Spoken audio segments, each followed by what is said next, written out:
예, 룻기서 3장 7절로 15절 말씀까지 한 절씩 교독하여 봉독합니다. 7절. 보아스가 먹고 마시고 마음이 즐거워 가서 곡식단 더미의 끝에 눕는지라.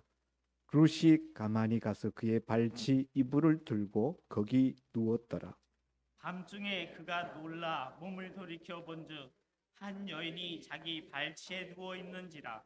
이르되 네가 누구냐 하니 대답하되 나는 당신의 여종 룻이오니 당신의 옷자락을 펴 당신의 여종을 덮으소서. 이는 당신이 기업을 물을 자가 됨이니이다 하니 그가 이르되 내 딸아 여호와께서 내게 복 주시기를 원하노라. 내가 가난하건 부하건 젊은 자를 따르지 아니하였으니 내가 베푼 인애가 처음보다 나중이 더하도다. 그리고 이제 내 딸아 두려워하지 말라. 내가 내 말대로 내게 다 행하리라. 내가 현숙한 여자인 줄을 나의 성읍 백성이 다 아느니라. 참으로 나는 기업을 물을 자이나 기업 물을 자로서 나보다 더 가까운 사람이 있으니 이 밤에 여기서 머무르라.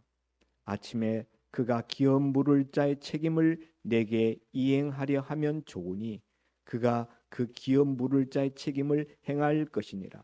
만일 그가 기업 물을 자의 책임을 내게 이행하기를 기뻐하지 아니하면 여호와께서 살아계심을 두고 맹세하노니 내가 기업 물을 자의 책임을 내게 이행하리라. 아침까지 누워 있을지니라 하는지라. 룻이 새벽까지 그의 발치에 누웠다가 사람이 서로 알아보기 어려울 때 일어났으니 보아스가 말하기를 여인이 다장마당에 들어온 것을 사람이 알지 못하여야 할 것이라 하였습니다. 다 같이 보아스가 보아스가 이르되 이르되 내 내 겉옷을 겉옷을 가져다가 가져다가 그것을 그것을 펴서 펴서 잡으라 잡으라 하매 그것을 그것을 펴서 펴서 잡으니 잡으니 보리를 보리를 6번 6번 되어 되어 룻에게 룻에게 지워주고 지워주고 성읍으로 성읍으로 들어가니라. 들어가니라. 아멘. 아멘. 우리 옆에 분들하고 인사 나누겠습니다. 잘 오셨습니다. 오늘도 큰 은혜 받으십시다. 우리가 룻기서의 말씀은 사실 여러 번 우리가 말씀을 나누었습니다.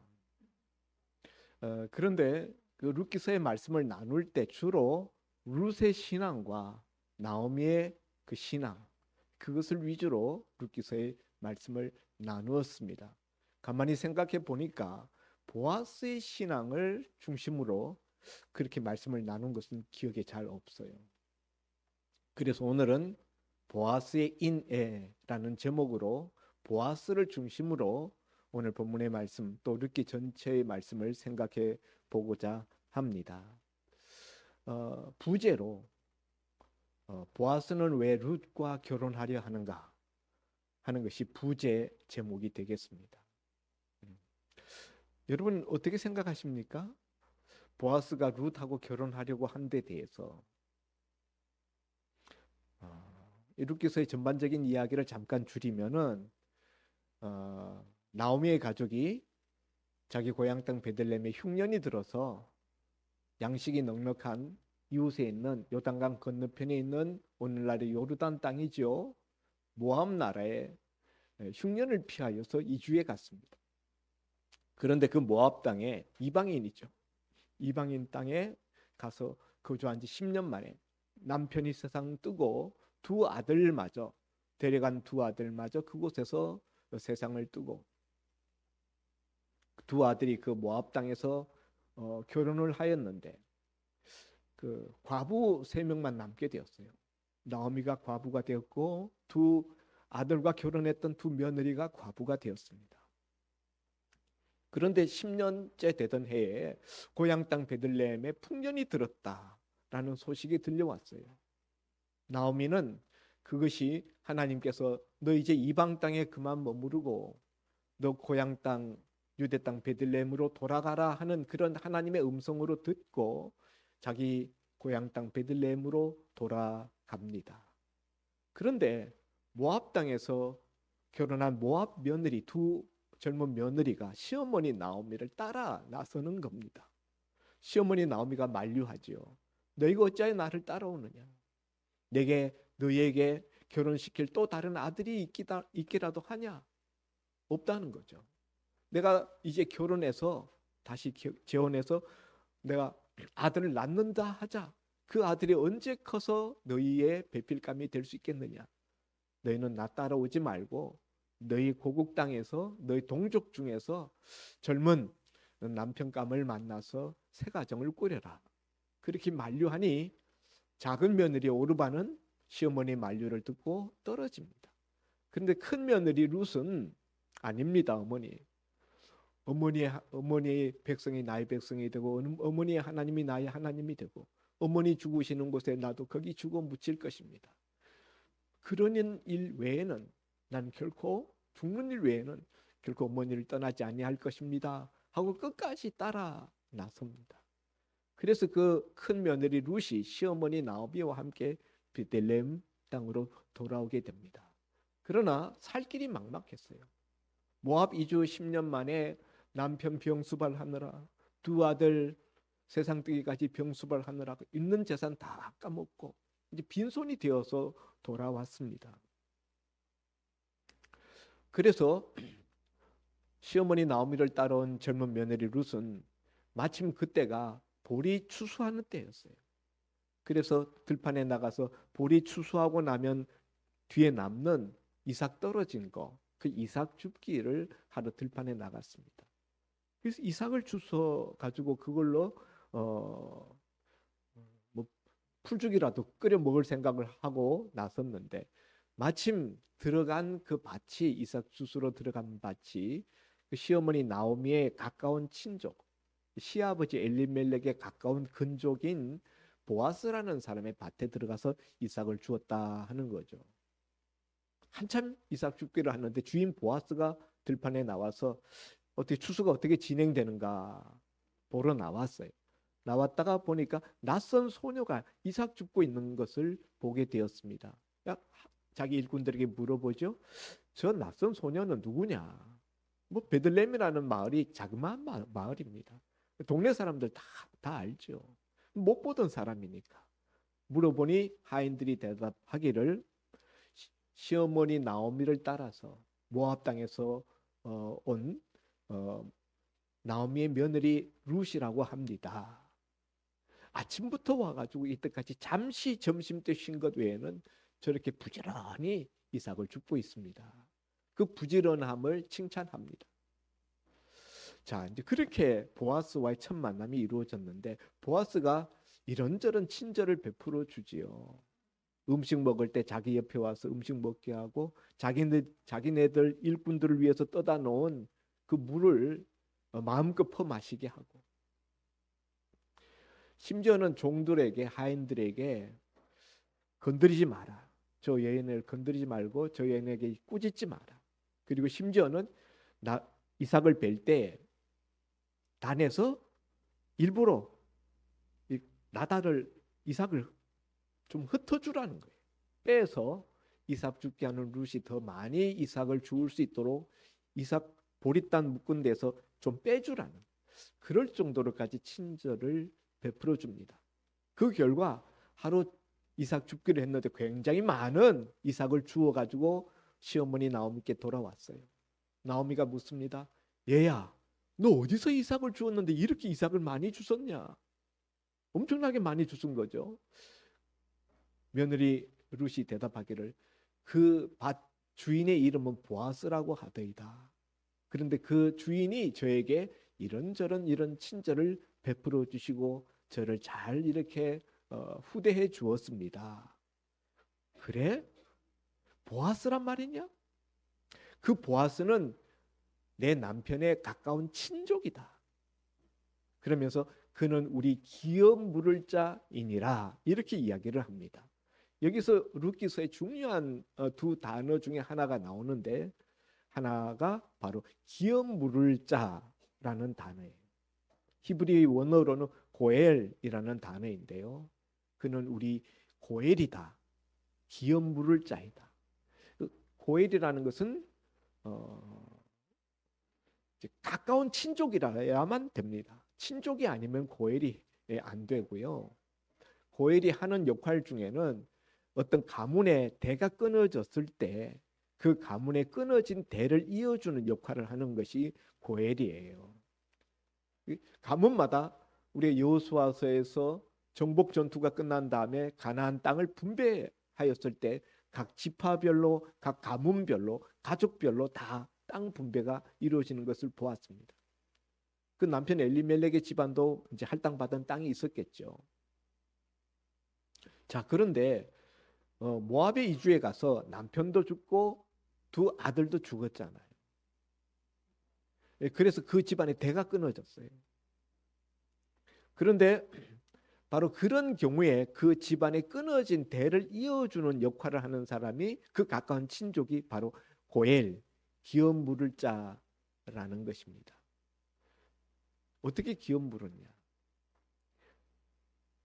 그 집안의 젊은 과부에게 그 남편이 되어주는 거죠. 그래서 자식을 낳아서 그 자식을 그 죽은 그 집안의 대를 잇는 그런 그 후계자로 호적 등재하는 겁니다. 그렇게 해서 그 집안의 대가 끊어지지 않게 하는 거예요. 이런 역할을 할 뿐만 아니라 또 그 가족이 가까운 친족이 빚에 몸이 팔려갈 때 또 빚으로 땅을 다 잃어버렸을 때 그것을 되찾아주는 역할을 하는 것이 또한 이 기업 물을 자의 역할입니다. 예를 들어서 뭐 빚지다가 결국 자기 몸값으로 이제 돈을 차용했는데 그것마저 갚지 못해서 이제 노예로 종으로 팔려가게 됩니다. 그럴 때 종으로 팔려가는 그 가족을 구원해 주기 위해서 가까운 친족 중에서 누군가가 자원해서 그 빚진 돈을 대신 갚아주는 거예요. 몸값을 대신 지불해주고 그 노예 상태에서 종으로 팔려가는 거기에서 끌어내주는 것. 또 그 집안에 빚져서 잃어버렸던 땅을 돈을 주고 도로 사서 그 집안 그것으로 귀속시켜주는 이런 역할을 하는 것이 바로 고엘입니다. 그런가 하면은 억울하게 어떤 타인에 의해서 상해를 받거나 죽임을 당하였을 때 그 보복, 원수를 갚아주는 그 보복권이 바로 이 가까운 친족 기업 물을 자에게 있습니다. 그래서 누군가가 내 남편을 죽였다. 그러면 나는 여자가 뭐 그 죽인 남자를 상대로 싸울 수는 없는데 내 자식도 없고 그런데 가까운 친족 중에 기업 물을 자 고엘 그가 대신 원수를 갚아주는 가서 남편 죽인 자를 가서 죽일 수 있는 권리가 있어요. 이런 것이 바로 기업 물을 자가 가지고 있는 권리요 또한 의무이기도 합니다. 보아스라는 사람이 바로 이런 이 나오미 가정에 기업 물을 자라는 거예요. 이때까지는 아마도 나오미도 별 생각이 없었던 것 같아요. 그런데 이삭 주스로 나갔다가 뜻밖에도 우연히 가까운 친족인 기업 물을 자인 보아스의 밭에서 자기 며느리 룻이 이삭을 주었는데 보아스가 그 룻에게 엄청난 친절을 베풀었다. 이제 그런 소식을 듣고 난 다음에 나오미의 촉이 발동하는 거예요. 그는 우리 기업 물을 자인데 그런데 사실은 이 보아스는 기업 물을 자로서 나오미의 남편 엘리멜렉의 가장 가까운 친척은 아니에요. 두 번째로 가까운 친족이었습니다. 더 가까운 친척이 있었어요. 그런데 나오미 생각에 그 첫 번째 우선순위 기업 물을 자보다도 두 번째 기업 물을 자인 보아스가 그 사람 인품이라든가 그의 뭐 환경이라든가 이 뭐 여러모로 더 마음에 드는 거예요. 그래서 며느리한테 코치를 합니다. 시어머니 나오미의 이런 코칭 속에는 이와 같은 우연한 보아스 밭에 들어가서 이삭 죽게 한 이것이 하나님의 어떤 인도, 하나님의 섭리 같은 느낌이 들었던 것 같아요. 그러니까 적극적인 보아스와 자기 며느리 룻을 연결시켜주기 위한 그런 작업을, 그런 지시를 자기 며느리 룻에게 내립니다.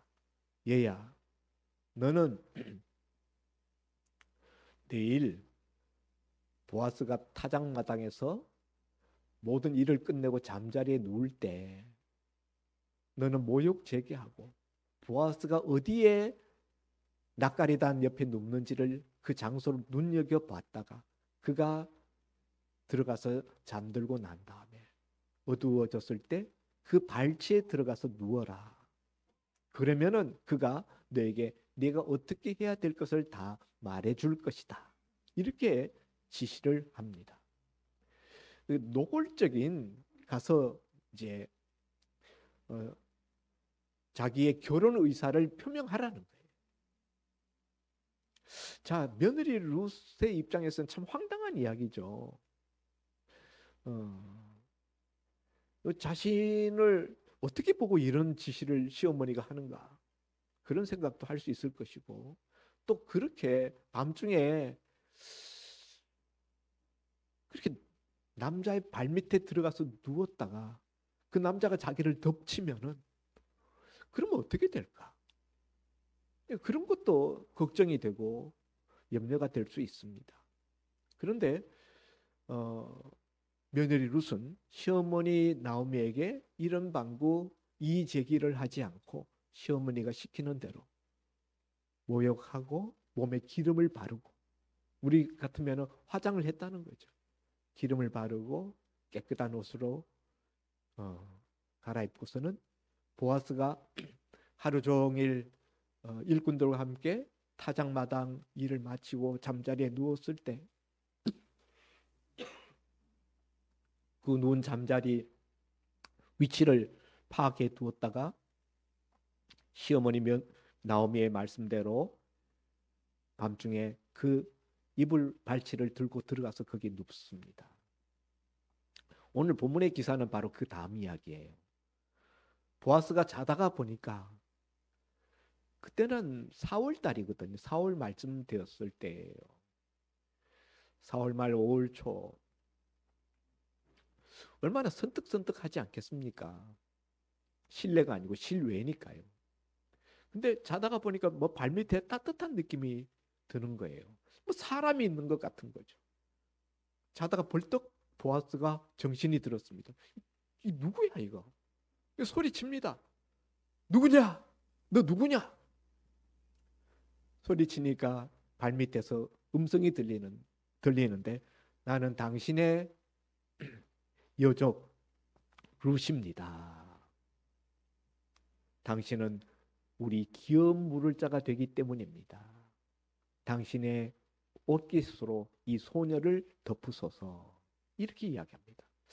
당신의 옷깃으로 이 소녀를 덮으소서 할 때 이 옷깃이라는 단어와 2장 12절에 보아스가 자기 타작마당에서 룻을 처음 만났을 때 인사할 때 보아스가 빌어줬던 축복의 말 12절 말씀, 여호와께서 내가 행한 일에 보답하시기를 원하며 이스라엘의 하나님 여호와께서 그의 날개 아래 보호를 받으러 온 내게 온전한 상 주시기를 원하노라 하는지라.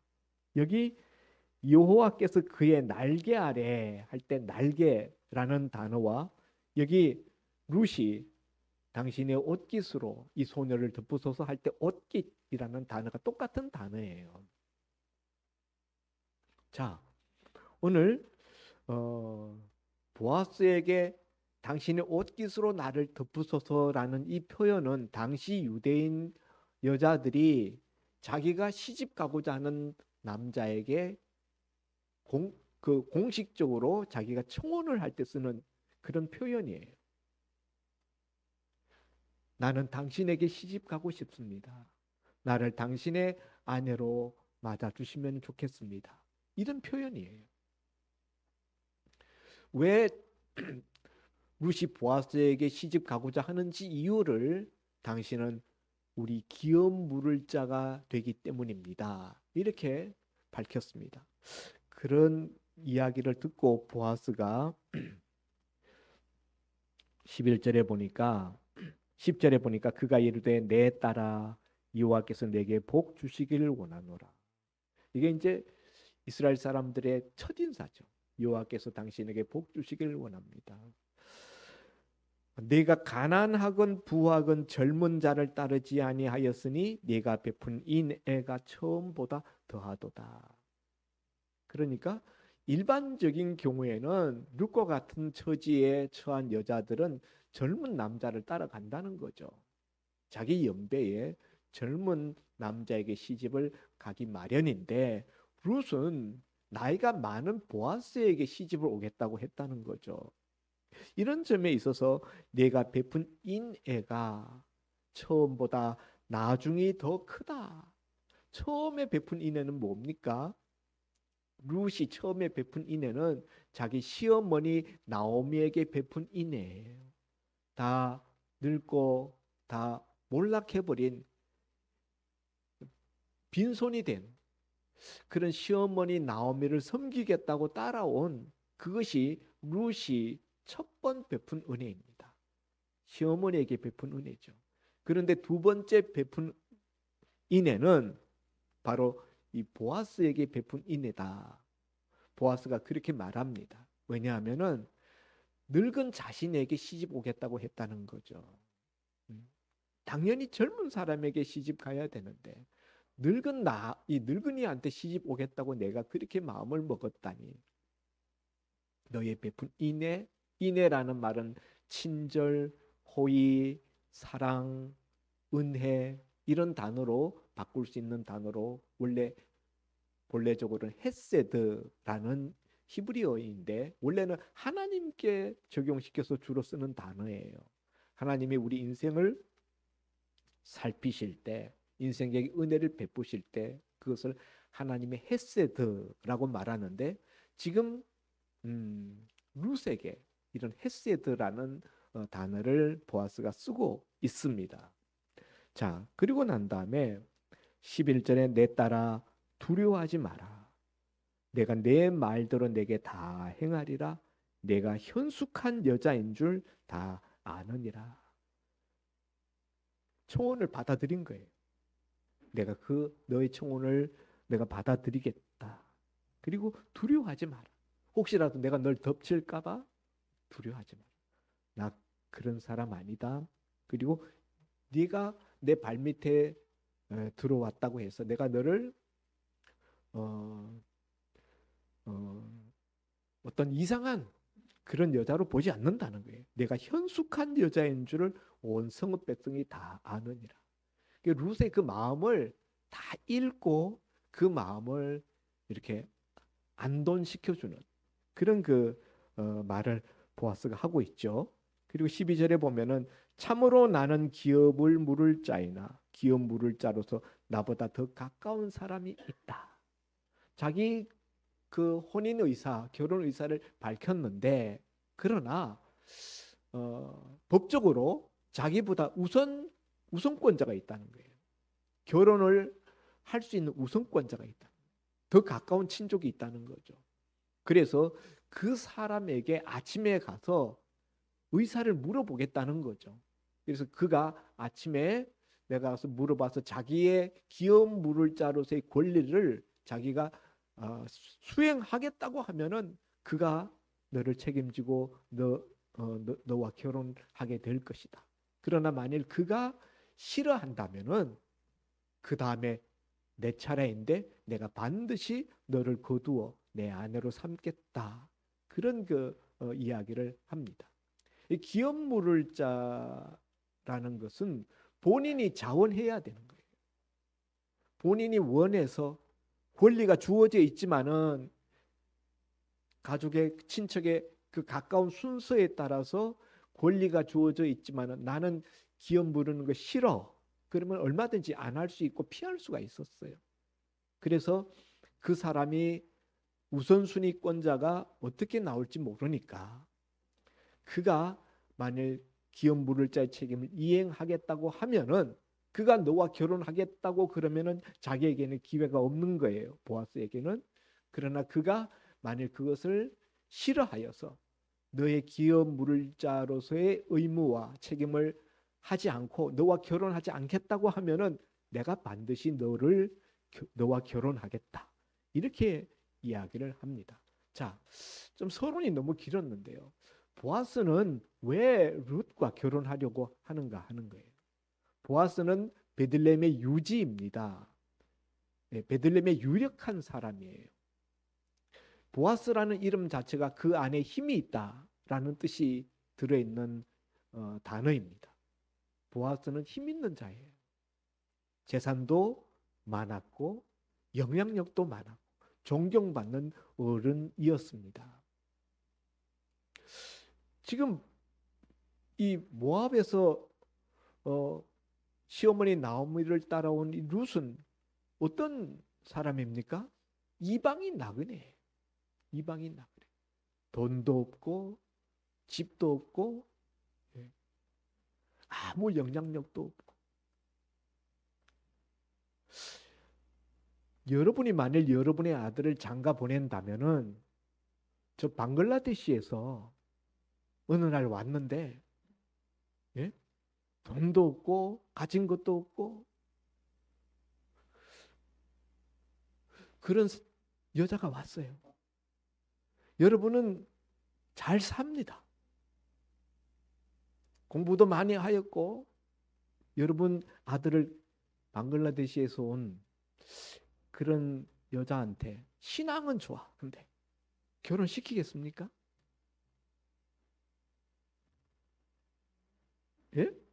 이야, 우리 권사님 믿음 좋으시네.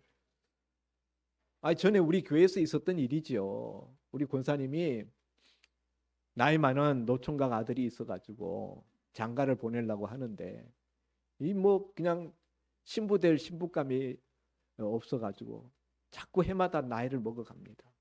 그러다가 언젠가 신부감이 어디서 소개를 받아서 생겼는데 갑자기 두 명이 나타났어요. 한 명은 예수 잘 믿는데 가난한 처녀예요. 한 명은 미용실을 하는 아가씨인데 예수는 안 믿어요. 권사님이 고민을 하시더라고요. 제가 예수 잘 믿는 처녀를 며느리로 맞으십시오. 그랬는데 권사님이 고민하시더니 결국 미장원을 하고 있는 그 아가씨를 며느리로 맞이하시더라고. 제가 참 아쉬웠어요. 어떻게 잘 살아야 될 텐데 했는데 몇 년 지나지 않아서 물어보니까 그냥 헤어졌다고 그러더라고요. 여러분도 그렇지 않을까요? 여러분 보아스의 입장에서 한번 생각해 보십시오. 내 아들이 보아스라고 생각해 보십시오.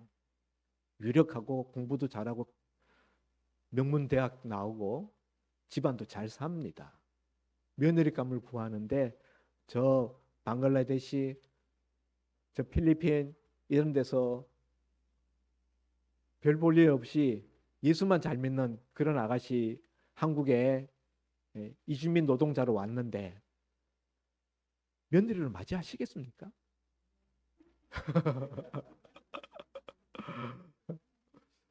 보아스 입장에서 왜 이런 룻을 자기 얼마든지 더 좋은 결혼의 파트너를 자기가 고를 수 있는데 왜 이런 여자하고 결혼하려고 하느냐는 거예요. 이게 오늘 제가 여러분한테 던지는 화두입니다. 보아스는 왜 그러려고 했을까?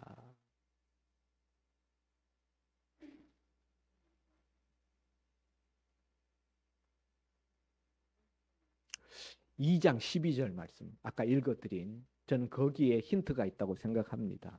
2장 12절 말씀 다시 한번 읽어보면은 그 자기 밭에 이삭 주스러 온 그 룻을 처음 만나가지고 인사하면서 던진 말인데요.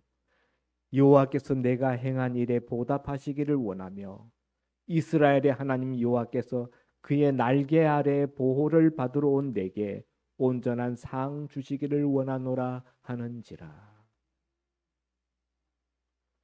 여호와께서 여호와의 날개 아래 보호받으러 온 너를 보호해 주시고 상 주시기를 원한다. 얼핏 들으면은 입에 발린 어떤 인사말, 입에 발리는 어떤 축복의 멘트 같이 느껴집니다. 그런데 보아스는 이게 상투적인 어떤 축복의 인사가 아니고 진심이에요. 이미 그 앞에 보면은 루스에 대한 이야기를 온 동네 사람들이 다 잘 알고 있는 거죠. 조그만 동네에 그 유명한 엘리멜렉 집안이 외국으로 이주 갔다가 10년 만에 돌아왔는데 거지꼴이 돼가지고 돌아왔는데 거기에 또 청상 과부가 된 며느리가 따라서 왔다. 온 동네에 화제거리가 됐죠. 그런데 그 룻에 대한 이야기를 들을 때 사람들의 마음은 다 똑같지 않겠습니까? 왜 따라와? 늙은 시어머니, 다 거지꼴이 된 시어머니 따라와서 뭐 하려고? 노후를 봉양해야 되는 무거운 짐밖에 없는데 미친 거 아니야? 다 이런 생각이죠. 그런 점에서 그 젊은 며느리 룻에 대한 동네 사람들의 시각은 아까 온 동네 사람들이 내가 현숙한 여자인 줄 다 안다. 잠언서 끝에 가서 보면은 계속 말씀이 나오는 것은 현숙한 여인, 지혜로운 여인에 대한 이야기가 나오지 않아요. 원래 이스라엘 사람들의 성경에는 룻기서가 잠언서 다음에 나왔다고요. 그런 현숙한 여인이 누구냐 할 때 대표적인 인물이 바로 이런 룻이다라고 해서 그 순서를 그렇게 배열되어 있다고 합니다. 자, 여기 오늘 보아스가 룻에게 인사 나눌 때 여호와께서 내게 상 주시기를 원하고 너를 보호해 주시기를 원한다. 그런데 보아스가 지금 룻에게 내가 너의 남편이 되어주겠다라는 이야기는 그걸 하나님이 하시는 게 아니라 내가 그렇게 하고 싶다는 이야기예요. 이미 룻은 하나님의 날개 아래 보호받으러 이스라엘 땅에 들어왔어요. 그 다음에 온전한 상 주시기를 원하노라. 온전한 상을 보아스 자신이 이 룻에게 주고 싶다는 거예요. 그런 그 보아스의 마음은 이 밤에 룻을 돌려보낼 때 아침에 새벽녘에 일어나서 룻이 시어머니에게 돌아갈 때 내 옷자락을 펴라. 편 다음에 보리를 6번 되어줍니다. 들고 갈 수 있는 최대 양으로 들려서 보내줍니다.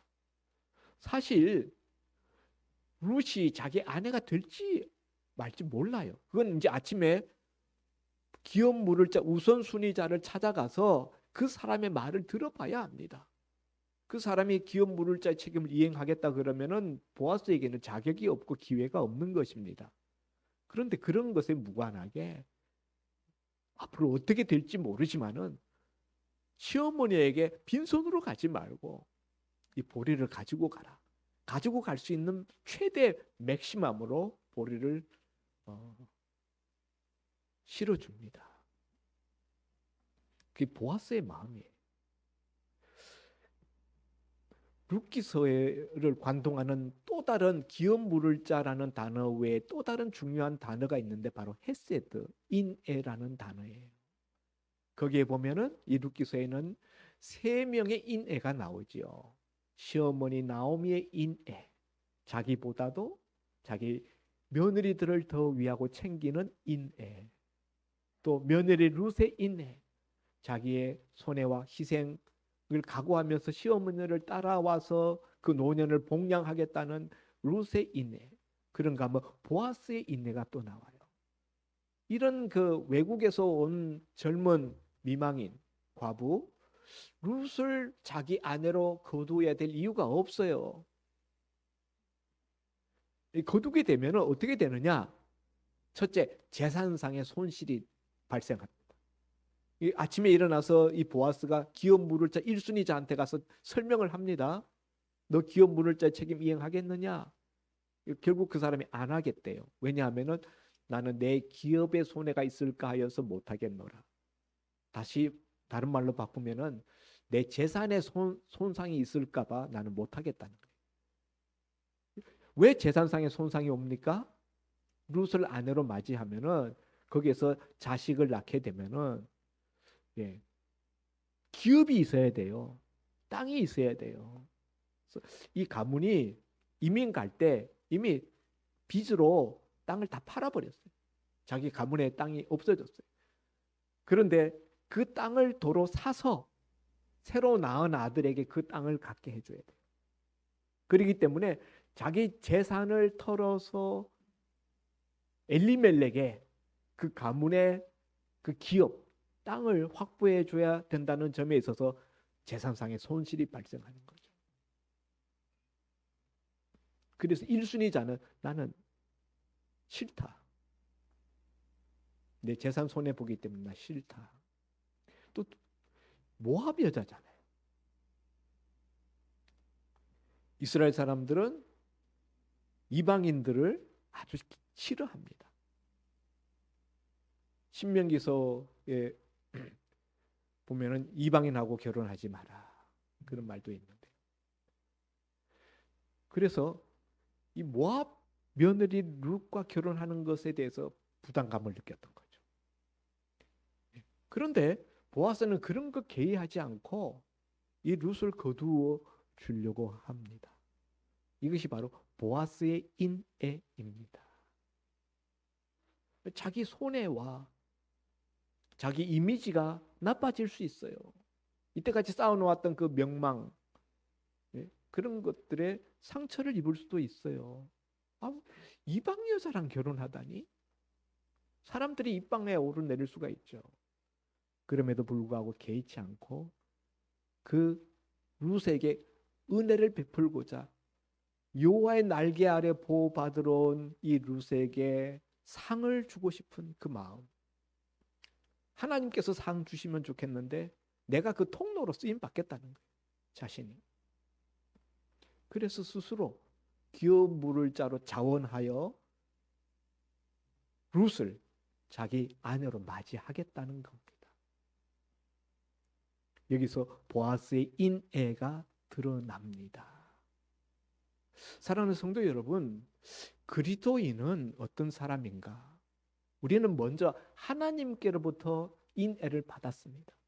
하나님의 긍휼과 자비와 사랑을 받은 자로서 내가 받은 그 하나님의 은혜와 자비와 사랑을 사람들에게, 내 주변 사람들에게 그것을 흘려보내는 그 통로, 그것이 바로 그리스도인이요, 그것이 바로 교회입니다. 보아스는 자기 어머니가 여리고 기생 라합이에요. 여리고 기생 라합이 살몬과 결혼해서 거기서 낳은 아들이 보아스입니다. 마태복음 1장 5절에 나오죠. 살몬은 라합과 결혼하여 보아스를 낳고 보아스는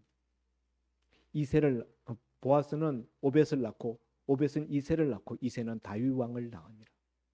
그렇게 해서 이 보아스와 룻이 결혼해서 낳은 아들 오벳이 다윗 왕의 할아버지가 되는 거예요. 그래서 보아스는 이방인이었잖아요. 여리고 성에 살던 기생 라합이잖아요. 그렇지만 그가 믿음으로 이스라엘의 정탐꾼에게 당신들의 하나님 여호와는 상천하지의 하나님이시라. 땅 위에도 하늘 위에도 그와 같은 신이 없도다. 이렇게 신앙 고백함으로 이스라엘의 언약 공동체 안의 일원으로 받아들여졌습니다. 그리고 그 아들로서 태어난 인물이 바로 이 보아스예요. 자신이 그렇게 이스라엘의 일원이 되었다는, 하나님의 백성의 일원으로 받아들여졌다라는 이 은혜 받음을 이 보아스는 또 다른 이방 여인인 모압 여인 룻을 자기 아내로 맞아들이면서 그것을, 그 받은 은혜를 흘려보내고 있는 거예요. 다른 사람들은 아마 이 룻을 아내로 맞이하기 어려웠을 것입니다. 보아스는 원래부터 유대인이 아니잖아요. 가나안 족속. 거기서 유대인과의 사이에서 태어난 혼혈 아들이었기 때문에 이방인에 대한 개념이 일반 유대인들과는 많이 달랐다는 거죠. 자신의 출생이 그렇기 때문에 훨씬 포용적이었다. 이게 하나예요. 하나님이 보아스에게 은혜를 주셔서 다윗 왕의 증조 할아버지가 되게 해주신 은혜. 이 헤세드 인애라는 것은 하나님의 마음에 있는 건데 그것을 보아스가 자기 마음에 품고 이스라엘 땅에 시어머니 나오미를 따라 온 가련한 젊은 미망인 룻에게 그 은혜를 베풀어서 그 은혜를 흘려보냈기 때문에 하나님의 마음에 합한 거예요. 성경에 나오는 하나님은 늘 가난한 자, 과부, 고아, 어려운 자들, 그런 자들을 긍휼히 여기고 그런 자들에게 사랑을 베풀라고 하나님은 계속 말씀하십니다. 얼마나 자주 말씀하시는지 몰라요. 그게 하나님의 마음이에요. 그게 하나님의 헤세드, 하나님의 인애입니다. 하나님은 어떤 사람에게 복 주시는가? 그런 하나님의 마음을 가지고 하나님이 주신 인애를, 그 은혜와 사랑을 다른 사람들에게 흘려보내려고 하는 사람을 하나님은 복 주신다.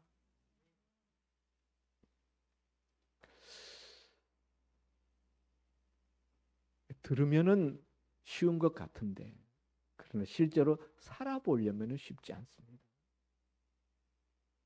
우리는 늘 내가 우선이죠. 내가 은혜 받는 게 우선이지 내가 다른 사람에게 은혜 베푸는 게 우선이 아니에요. 결혼할 때도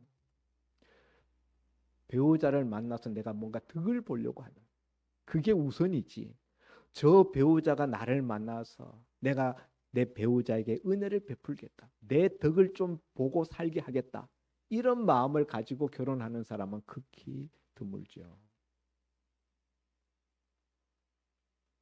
여러분 자녀들 결혼시킬 때도 그렇지 않습니까?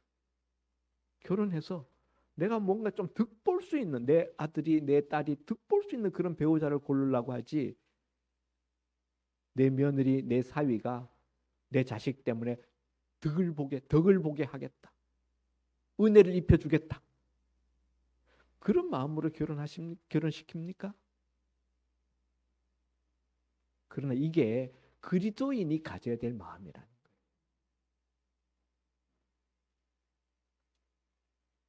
내 자녀들 결혼시킬 때도 그렇고 내가 결혼할 때도 그렇고 우리는 은혜를 받고 뭔가 이득을 보겠다라는 마음이 아니라 은혜를 끼치겠다, 그럼 내가 도움을 주겠다, 나로 인해서 수지맞게 해주고 싶다, 속된 말로 그것이 바로 헤세드의 마음이라는 거예요.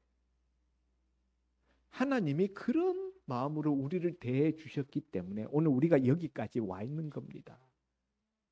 그러므로 그런 은혜를 받은 우리도 하나님이 내게 베풀어 주신 그 은혜를 그런 식으로 또 흘려보내야 되는 것이 우리 자리요, 우리의 정체성이라는 것입니다.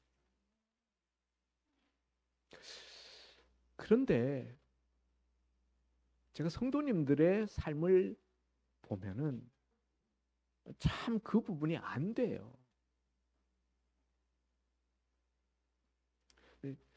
정말 우리가 하나님께 은혜를 받고 하나님의 축복을 받으려면은 여러분 우리가 이런 하나님의 마음을 품어야 됩니다. 하나님은 하나님의 마음을 품은 자를 사랑하시고 하나님의 마음과 같은 자에게 하나님의 복을 주시기를 원하십니다.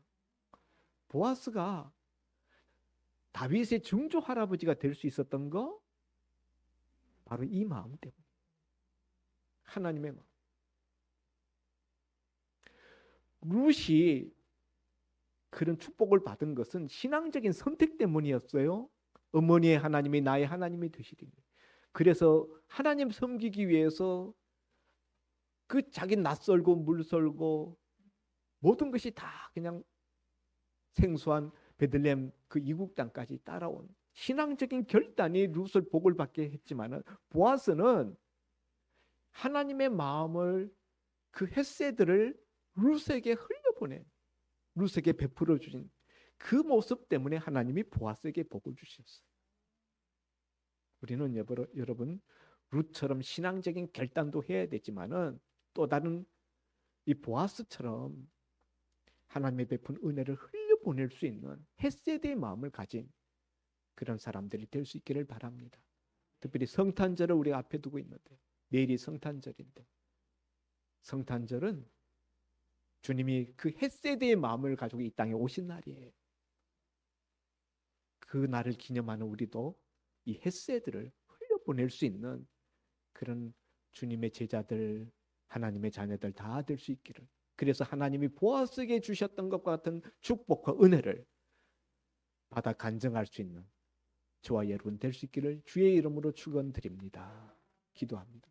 하나님 아버지, 오늘 보아스는 왜 룻과 결혼하려고 했는지 어울리지 아니하고 너무 손해보는 결혼입니다. 그럼에도 불구하고 보아스가 그런 룻을 그 이방인 모압 여자를 자기 아내로 맞이하려고 했던 이유를 우리가 살펴보았습니다.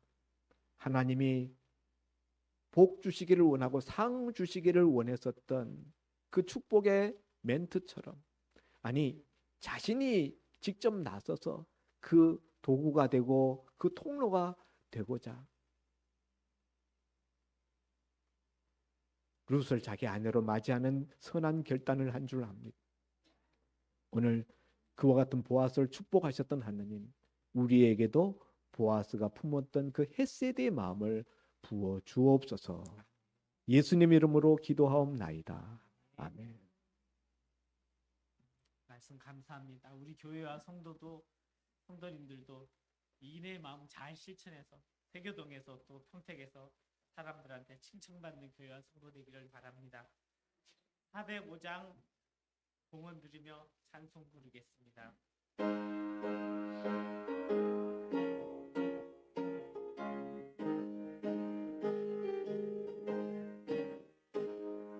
주의 진정한 아뢰한 기세 우리 마음이 평안하리니 항상 기쁨으로 복이 되겠네. 영원하신 아뢰한 기세 주의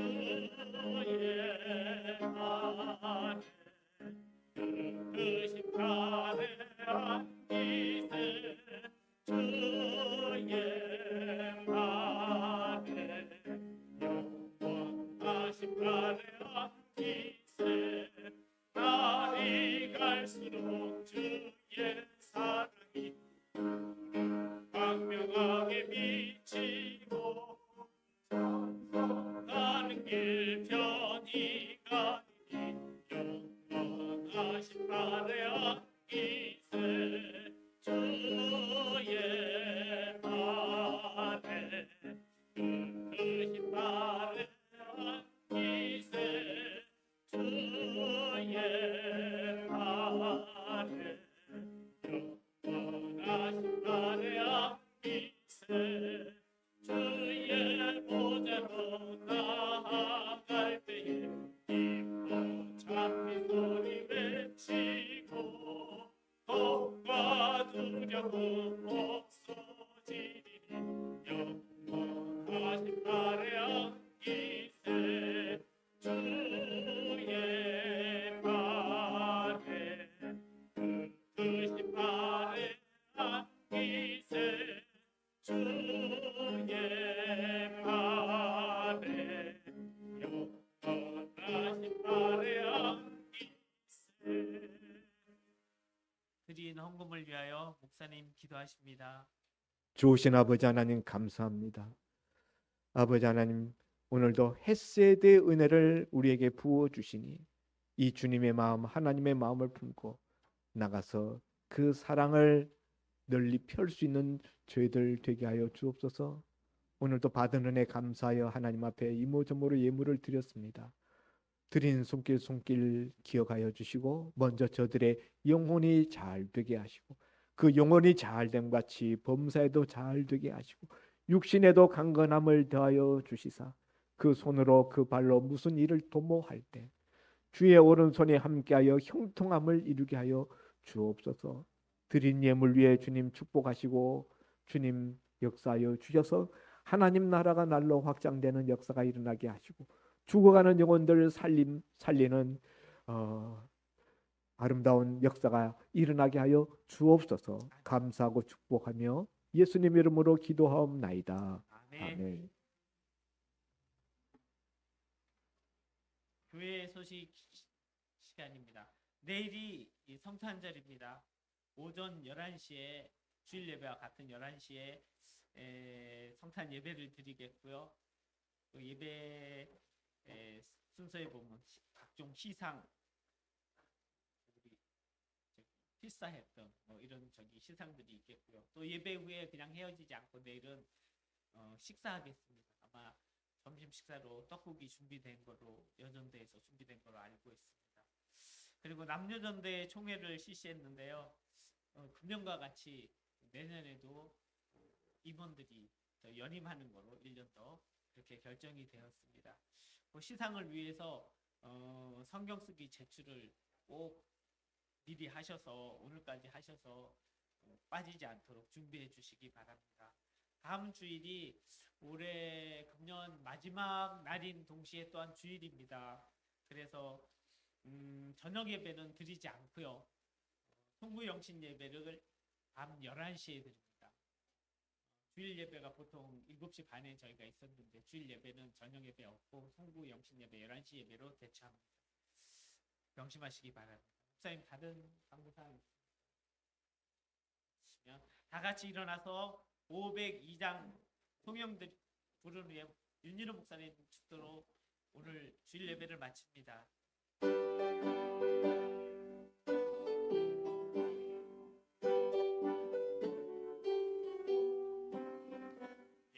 사자들이여 걸어가서 어둠을 물리치고 주의 길 모르는 백성에게 복음의 배비처럼 빛의 사자 드리요 복음의 배비처럼 새로운 바 밝게 비춰라 빛의 사자 드리요. 말씀이 육신이 되어 이 땅에 오셔서 십자가에 달려 피 흘리시고 장사되셨다가 삶 안에 부활하시고 하늘로 승천하셨다가 다시 오실 우리 주 예수 그리스도의 은혜와 우리 하나님 아버지의 무한하신 사랑하심과 성령님의 내주 교통 충만 역사 인도하심이 보아스의 인애를 본받아서 하나님 앞에 사람 앞에 이웃에게 참으로 사랑을 실천하며 행하며 살아가기를 원하는 이제 우리와 소망교회와 모든 성도님과 그 가정과 직장과 하시는 사업과 또한 성도님 한 분 한 분이여 자자손손 위에 이제부터 영원까지 함께 있을지어다. 아멘. 아멘.